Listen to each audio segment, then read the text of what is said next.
Well, this is a live look tonight at Grant Medical Center, where a Columbus police officer is recovering after being shot last night. Thank you for joining us on 10 TV News at 11 and on 10 TV Plus. I'm Yolanda Harris. And I'm Jeff Hogan. It's been a day filled with questions after a chaotic and emotional night. The suspect in this shooting is dead, and the officer needed hours of surgery. Here's what we know at this hour. Chief Elaine Bryant said a team of officers tried to stop a vehicle at Hamilton and Minnesota Avenues last night. This is in the Linden area. Police say the suspect, who is a man, drove away from officers. Officers then, minutes later, tracked down that man south of there, near East 16th and Hamilton Streets. That's where police say the shooting happened. And today, the crime scene was still up as an investigation is underway by the Ohio Bureau of Criminal Investigation.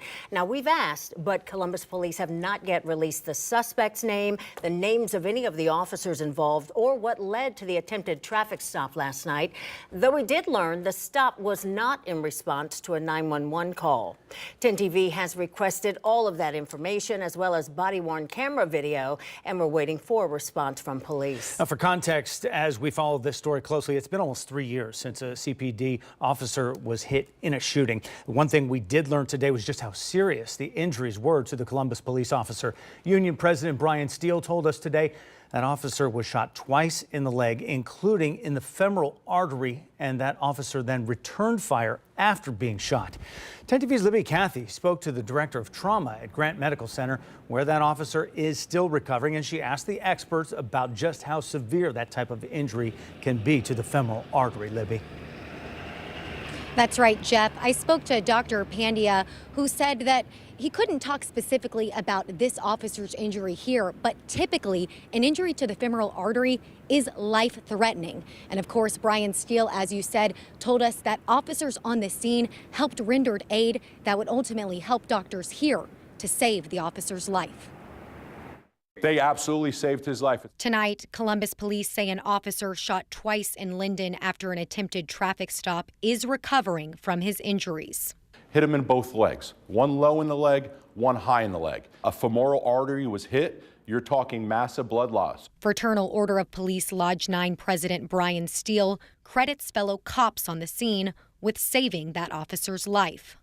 The only reason our officer is alive is because they rendered aid, they applied tourniquets, and they immediately transported that officer straight to the hospital. Saw the massive blood loss. They said every second counts. We're going to carry him in. They literally scooped him up, threw him in the cruiser, transported him to Grant. Dr. Pandya, director of trauma at Ohio Health Grant Medical Center, where that officer is being treated, says that kind of response is critical. An injury to the femoral artery, which supplies blood to the entire leg, is life-threatening. People can die if the bleeding is uncontrolled, sometimes within minutes. He says for patients with this type of injury, doctors call it life over limb. The most important thing is to stop bleeding and prioritize life. Oftentimes that happens in the pre-hospital setting, so we really rely on EMS or sometimes other departments at the scene to be able to control that bleeding. Wednesday night, after the officer was carried into the ER, Steele says doctors spent hours in surgery. Great doctors. They reconnected the artery. Almost instantly, blood started flowing, and he got his color back. He started to come back. And Jeff, Yolanda, as you note, that officer continues to recover here at Grant behind me. Thank you. Do we know anything more about the road to recovery this officer has ahead?